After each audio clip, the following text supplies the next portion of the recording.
Buen día para todos. Besiata Dishmaya, empezaremos para Tetzaveh con la ayuda de Dios. Y dice así: Y tú ordenarás a los hijos de Israel que tomen para ti aceite de oliva puro, prensado, para el alumbrado, para encender la candela continuamente. Dice aquí: y tú ordenarás puro, quiere decir que el aceite debe ser sin sedimentos, como aprendimos en el Tratado de Menajot, acerca de su preparación, que se deja madurar la oliva en la punta del olivo. Quiere decir, allí se describe la preparación del aceite de oliva para el candelabro y las oblaciones de harina que se sacrificaban. El aceite para el candelabro debía ser tan puro que cuando debía tener contenidos tan puro que nunca debía haber contenidos de sedimentos en ninguna etapa de su preparación. El olivo era cosechado 3 veces al año. La primera cosecha era de las olivas en la punta del árbol, que habían madurado primero gracias a que habían recibido con fuerza los rayos del sol. La segunda, la de olivas en las ramas intermedias, que maduraban después. Finalmente, la tercera cosecha era la de olivas inferiores, que maduraban tardíamente. Las olivas eran machacadas primero con un mortero, luego prensadas con un madero y finalmente molidas con piedra de molino. Únicamente el aceite de las olivas de estas tres cosechas, que habían sido machacadas con mortero, era apto para el candelabro. Los demás aceites eran para las oblaciones de harina. ¿Sí? Prensado, esto se refiere a las olivas mismas. Se machacaba las olivas con un mortero, pero sin molerlas con piedras de molino para que no dejasen ninguna clase de sedimentos en el aceite. Después de haber extraído la primera gota de aceite, las olivas eran colocadas en un molino y se las molía. Y el segundo aceite obtenido gracias al molino era inválido para ser utilizado para el candelabro, pero era válido para las oblaciones de harina, puesto que con respecto al aceite para el candelabro se declara aquí que debía ser prensado para el alumbrado, lo cual implica que para su uso en el candelabro las olivas debían ser machacadas, pero no era necesario machacarlas para su uso en las oblaciones. Como trae el tratado de Menajot. Quiere decir que según esto, el, el, solamente se sacaba la primera gota, que era la más pura que había del aceite de oliva para utilizar para el candelabro. Entonces, de aquí se puede ver el trabajo tan fuerte que había para poder extraerle el aceite para el candelabro. Y de por sí, como trae en el Talmud, de que había una ciudad en la cual de allí se traía el aceite. Era una ciudad donde trataban y hacían todo eso, no sé si era como una fábrica o algo por el estilo, pero era la gente que eran expertos y sabían cómo tratar y cómo sacar esa primera gota y para colocarla, no sé en qué la colocaban, para utilizarla en el Betamigdash. Obviamente que era un trabajo no tan fácil, sobre todo en aquellos tiempos que no hay, como hoy en día, todo lo que hay, la tecnología que hay, todo eso, todo era a mano, todo era machacando a mano y todo eso era más difícil todavía.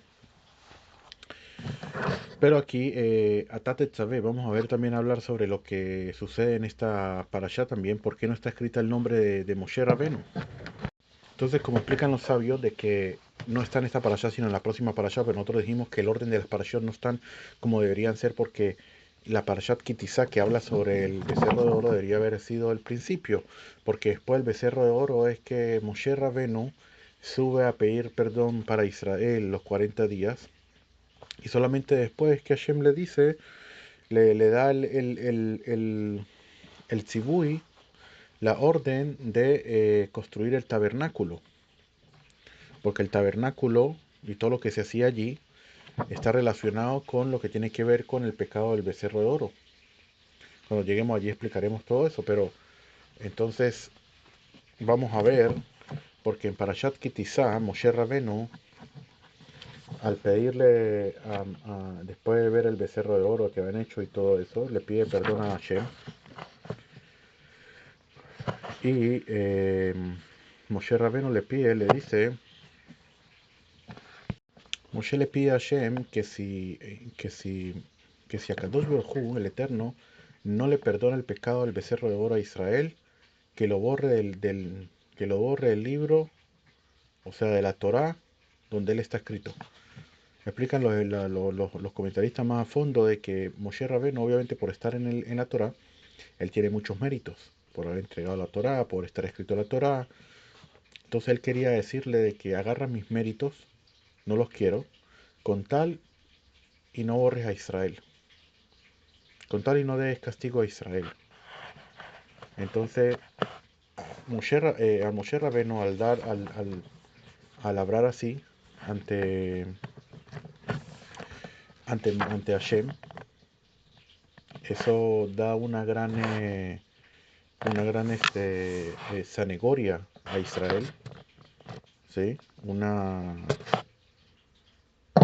Entonces una defensa muy grande para Israel, la que hizo Moshe Rabbeinu, pero con todo y eso, como dicen los comentaristas, a la Torah de que así, incluso que haya hecho, que lo haya sacado de su boca Moshe Rabbeinu para así defender a Israel, pero con todo y eso, Akadosh Baruj Hu, todo lo que saca el tzadik de su boca, lo cumple. Entonces por eso él dijo, Mejenina misifreja, bórreme de tu libro. Eh, dice el Gaón Vilna que cuando él dijo cifreja, entonces se escribe Sefer Kaf, cifreja. Entonces, Akadosh Baruj Hu, ¿qué hizo? El Akaf es Gematria 20.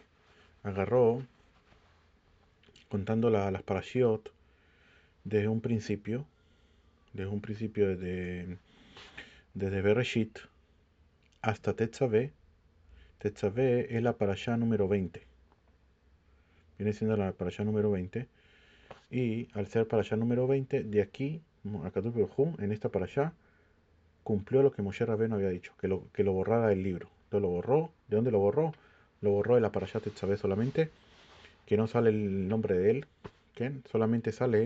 Este, solamente sale que a Kadosh Baruj Hu le dice, tú harás, tú esto, tú harás esto, tú harás lo otro, pero no sale en verdad el nombre de Moshe Rabbeinu.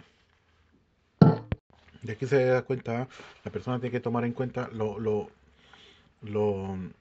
mucho que tiene que tener, la precaución que tiene que tener de lo que saca de la boca. Porque si Moshe Rabbeinu lo sacó solamente para defender a Israel, que es para algo bueno, con todo y eso a Kadosh Baruj Hu le cumplió lo que él dijo, ahora con más razón si la persona lo hace para mal.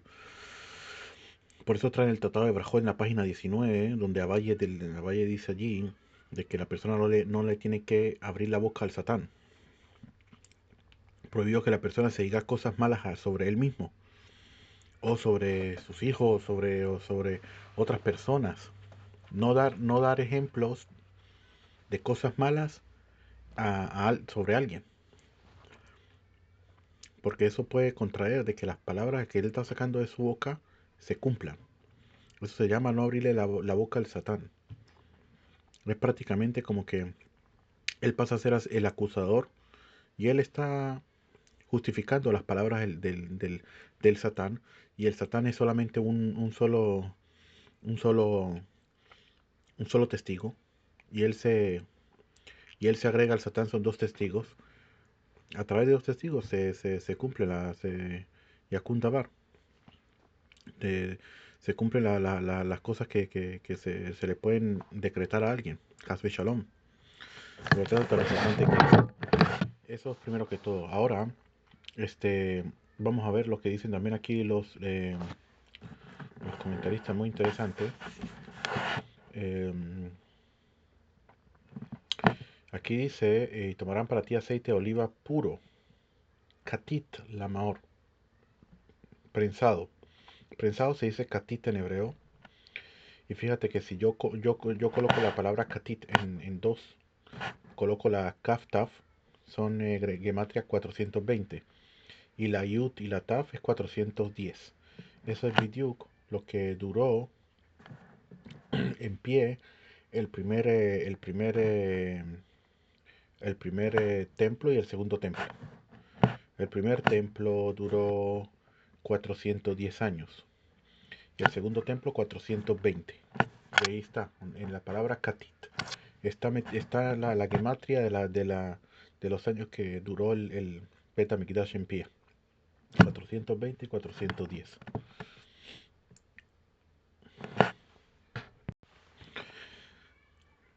Seguimos. Para encender la candela continuamente se encendía la flama del candelabro hasta que la flama se elevaba por sí misma. De aquí se aprende también para prender las velas de Hanukkah, para prender las velas de Shabbat, que no es suficiente con que la persona solamente prenda la flama y, y ya, y por ella misma ella suba, ella se eleva por sí misma. No, la persona tiene que tener, encender y, como dice la halajá, como se dice aquí, de que tiene que esperar hasta que la flama se eleve por sí misma y así el encendido cae sobre la persona y no sobre la misma vela que ella fue la que prácticamente elevó la flama.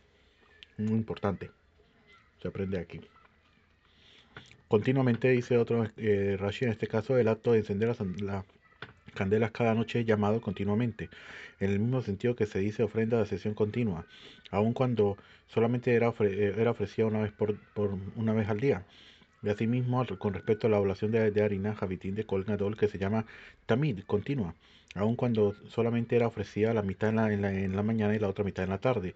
Pero la expresión Tamid, denunciada con respecto al pan de semblantes, ahí significa que el pan era puesto de la mesa de un Shabbat a otro Shabbat, como estudiamos también anteriormente, que las guardias se intercambiaban en Shabbat y la guardia que salía tomaba el pan de semblante y cambiaba el pan de semblante para la siguiente guardia. Ahora, el aceite, se sabe que el aceite es en alusión a la jojma, a la sabiduría, el aceite. El aceite fue asemejado a la sabiduría. Por eso dicen, la persona tiene malos pensamientos, siempre, no sé, le llegan cosas que no quiere pensar en ellas o cosas así por el estilo. Dice Rambam que todo eso sucede por la falta de, que la persona tiene falta de sabiduría no está pensando continuamente en sabiduría. Cuando la persona tiene la cabeza limpia, o sea, libre de jojma, de sabiduría, es cuando le llegan todo ese tipo de pensamientos, así dice el Rambam. Pero si la persona estuviera todo el tiempo eh, pensando en sabiduría, pensando en lo que estudió, pensando en en otras cosas, no le vendrían esos malos pensamientos. Eso es lo que dicen sobre Yosef, que lo lanzaron al foso, y el foso está vacío. Está vacío y dice Rashi, está vacío, pero no tiene agua. Vacío y no tiene agua. Obviamente que si está vacío porque no tiene agua. Es la que el foso es lo que quiere decir, lo que estamos explicando. Que el foso está hablando de la cabeza de la persona que está vacío, no tiene agua. Y la Torah se llama agua. No tiene Torah. Entonces, ¿qué hay allí? Lo que hay allí es serpientes y alacranes, como dijeron los sabios. Eso es lo que hay allí. Entonces aquí vemos de que la persona cuando eh, esté estudiando la sabiduría tiene que ser que ser pura, sin, te- sin, sin, sin tener otro tipo de pensamiento que va supuestamente para que digan que yo soy sabio, para que digan que yo soy rabino, para que digan que yo no sé qué, que yo sé, que yo esto, que lo otro, eres sabio, no sé, para que me den dinero, para que muchísimas cosas. Eso no es un aceite de oliva puro. Eso no es puro, en lo absoluto. Puro es cuando tú lo haces en aras al cielo. Lo haces porque el Kadosh Baruj Hu así te lo pidió, así lo tienes que hacer. Y por lo tanto aquí nos dice también alusión al aceite de olivas, que es puro, prensado, para el alumbrado, para encender la candela continuamente. Y que todo el tiempo como dijimos anteriormente, que esté el candelabro tiene que, en la cabeza de la persona, tiene que estar todo el tiempo encendido, continuamente, todo el tiempo con sabiduría, todo el tiempo encendido, fuego de la Kedushá. Y así la persona no va a tener ningún pensamiento de la Sitra Achra, del Yetzer Hara y todo lo demás. Muy importante. El tratado de... em, vamos a ver en el tratado de Orayot, en la página Yud Gimel 13, ahí dice que la sabiduría también se parece a los seitim, que es la aceituna. Pero ahí dice, si la persona todo el tiempo come aceitunas, a la final va a perder la sabiduría de 70 años. Pero con el aceite de oliva puede regresar ese estudio de 70 años. ¿Qué es lo que quisieron decir los sabios con esto? Fíjate muy bien, cuando la persona agarra la Torá y estudia la sabiduría solamente por encima, haré la aceituna, tú sabes que las aceitunas si tú las machacas, las trabajas aquí como dice prensado, alumbrado, todo lo que se hacía, ¿sí? Se machaca con el mortero, incluso que hay bastante esfuerzo que hay que hacer, pero tú sabes que a la final de ello va a salir el aceite de oliva, que es es lo mejor, obviamente, de cuando la persona tiene un sembradío de aceitunas. Obviamente que puede sacar lo mejor, puede ganar más si trabaja esa aceituna y saca el aceite puro. Pero la persona que dice, no, yo no tengo, la persona es una persona tzlan, una persona perezosa, holgazán. No, yo me los como así. No quiero sacar aceite de oliva, no quiero trabajar mucho. Es como se parece a la persona que cuando estudia por encima.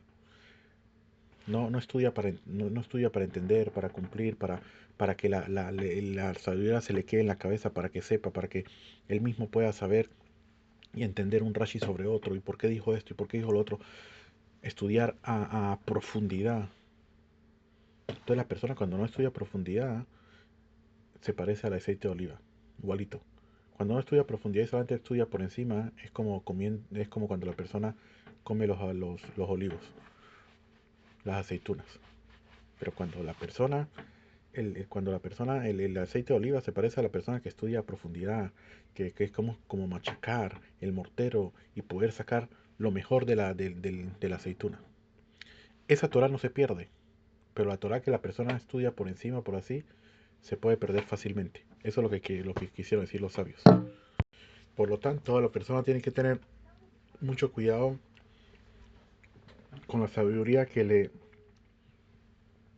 que le, que le dan del cielo, que le dejan estudiar. Ahí ya dijeron en el Tratado de Sanedrín, en el capítulo de Perek Helek, ahí dice que dice Rabbi Yoshua Ben Korja, dice, la persona que estudia y no regresa a lo que estudia, se parece a la persona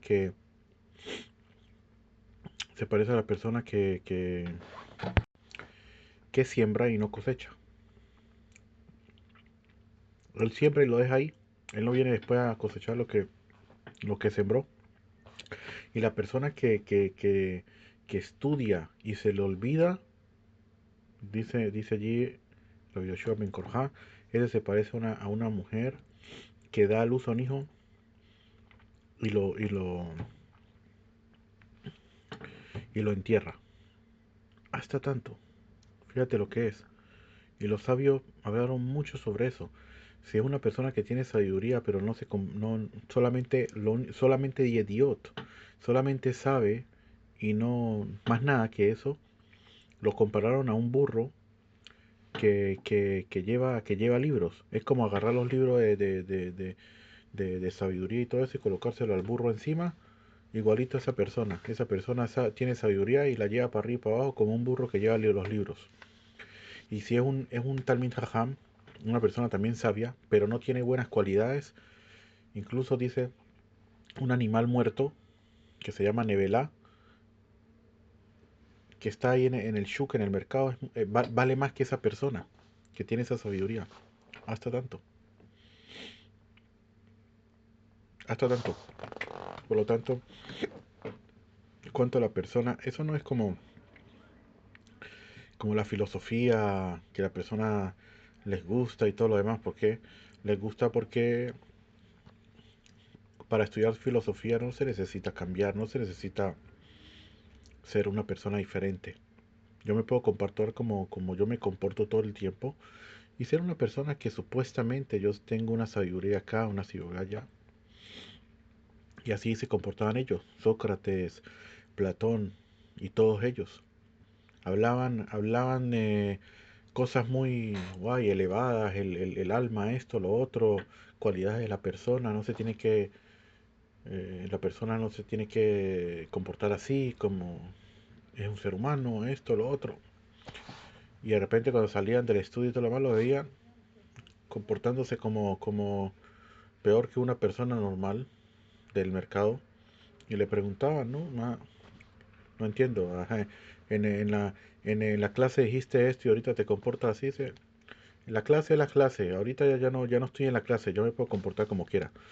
Así son ellos. Así es. Así es esa sabiduría de los goyim. Todo es hitzoni, externo. No es interno. En el judaísmo todo tiene que ser interno. Todo tiene que ser un cambio de la persona misma. En sus cualidades, en su forma de hablar, de pensar, de actuar, de comer, de todo, todo, todo, porque la sabiduría tiene que cambiarte. Y por eso en la Torá hay una luz muy importante que la persona cuando la estudia, esa luz entra dentro de la neshama de él, del alma de él, de esa persona, y le ayuda a cambiar también. Si la persona en verdad tiene el, ¿cómo que se llama? El propósito de cambiar, porque hay quienes obviamente que no tienen propósito de cambiar y por lo tanto, como, como dijeron los sabios, la persona cuando tiene malas cualidades a la final y no trabaja en ellas, como la Torah es agua, fue asemejada al agua, y la agua también hace que los vegetales, la- los vegetales, las hierbas y todo eso crezca, así la persona también, lo que va a crecer en él son las malas cualidades que él tiene. Va a ser peor todavía si la persona no en verdad quiere cambiar como debe ser. Entonces la Torah, por eso dicen los sabios en el tratado de en el tratado de Tahanit en la página 7 que la Torah puede ser un Sam Mavet o un Sam Haim. Puede ser puede ser una cura para la persona si lo utiliza para bien, como también puede ser como una droga para la persona, algo para mal también. La Torah no, todo depende, cómo la persona la agarra, cómo la estudia, y por eso es muy importante siempre tener un guía espiritual que te diga cómo tienes que hacer, qué tienes que hacer, cómo te tienes qué necesitas tú. La persona no se dirige ella sola y piensa que supuestamente las cosas que él está haciendo está bien y puede ser que no. Muy importante. Seguimos en la tienda de la cita fuera del velo que está junto a las tablas del testimonio. Aarón y sus hijos la arreglarán de la noche a la mañana delante del Eterno como estatuto perpetuo para sus generaciones de parte de los hijos de Israel. De la noche a la mañana quería decir, pon de cada candela de candelabro una medida suficiente de aceite para que permanezca encendida desde la noche de un día hasta la mañana siguiente. Y los sabios calcularon esa medida de un medio log de aceite por candela para las largas noches de invierno en el mes de Tebet. Y esta misma medida se aplica a las noches de los demás meses, de los demás veces, y si sobraba no importaba. Un log tiene aproximadamente un 0.3 litro, casi igual que una medida pinta según el sistema inglés. Dice aquí, en las noches de invierno, las noches son más largas y por lo tanto se precisa de un log de aceite para asegurarse de que las candelas ardieran toda la noche. Si en las noches más cortas esta misma cantidad de aceite provocaba que las candelas ardieran incluso de día, ello no constituía un problema, por lo que no se reducía la cantidad de aceite. Capítulo 28. Dice, y tú acerca a ti a tu hermano Aarón y a sus hijos con él, de entre los hijos de Israel, para que sean Cohen para mí. Aarón, Nadab, Abiú, Eleazar y Etamar, los hijos de Aarón, hará vestidura de santidad para tu hermano Aarón, para gloria y esplendor. Y tú hablarás a todos los sabios de corazón, a quienes yo he colmado de espíritu, de sabiduría, y ellos harán las vestiduras de Aarón, a fin de consagrarlo para que sea Cohen para mí. Y tú acercarás a ti después de que hayas completado la labor de la construcción del tabernáculo. No desde ahora, puesto que la consagración de Aarón para el servicio de ofrenda solamente podía efectuarse mediante las vestiduras sacerdotales y las ceremonias que serán descritas más adelante en esta misma parashá. Hay que saber también porque precisamente Moshe, dijimos que Moshe Rabbeinu en un principio él tenía que haber sido el Cohen. Entonces, por lo tanto, él tiene que como darle la queuná a su hermano. Por eso le dice que, y tú acércate a tu hermano. Muy importante. Y aquí vemos otra cosa también muy importante donde dice, y tú hablarás a todos los sabios de corazón, a quienes yo he colmado con espíritu de sabiduría. Quiere decir, Zohar Kadosh dice que mismo Hashem se posaba sobre ellos, el espíritu divino, y les decía qué es lo que tenían que hacer y cómo lo tenían que hacer. Muy interesante el Zohar Kadosh hace sobre esta Parashat Shavua, pero fíjate lo que dice, algo que es muy interesante, dice sabios de corazón. Dice que la sabiduría se encuentra en el corazón de la persona. Supuestamente, cuando la persona no sabe nada, no estudia la Torah, piensa que la sabiduría donde se encuentra en el cerebro. Supuestamente, te dice no. La Torah te dice que en verdad la sabiduría se encuentra en el corazón de la persona. Ahí donde se encuentra la verdadera sabiduría. A fin de consagrarlo para que sea Cohen para mí. En este caso, la expresión consagrarlo quiere decir hacerlo ingresar a la Keuná, por medio de las vestiduras sacerdotales para que sea Cohen para mí. Pectoral era vamos a ver el próximo, dice aquí, estas son las vestiduras que ellos harán. Un pectoral, dice Rashi, era un ornamento portado en el pecho frente al corazón, un efod. No he escuchado de algún otro sabio si haya escrito alguna braita una explicación de su diseño, pero mi corazón me dice que era una prenda ceñida al cuerpo del Cohen por la espalda, siendo su anchura igual a la anchura de la espalda de un hombre, semejante al delantal llamado por suet en francés antiguo, con el que se ciñen en esa época las mujeres de la nobleza como montan a caballo. Así era su hechura de la parte inferior que cubre las piernas, pues se declara y David estaba ceñido con un efod de lino, lo cual nos enseña que el efod era una especie de ceñidor o faja que se ceñía al cuerpo. Pero no es posible decir que el efod solamente era un cinturón, puesto que se declara y puso el efod sobre ella en la túnica. Y luego lo que dice, y lo ciñó con el cinto del efod. ¿Qué? Esto nos enseña que era el cinto del efod y el efod era el nombre del ornamento mismo. Por otra parte, tampoco es posible decir que he llamado efod debido a las dos hombreras que tenía, puesto que se declara dos hombreras del efod, lo cual enseña que el efod es un nombre aparte. ¿Qué? Que hombreras es un nombre aparte y que cinto es otro nombre aparte.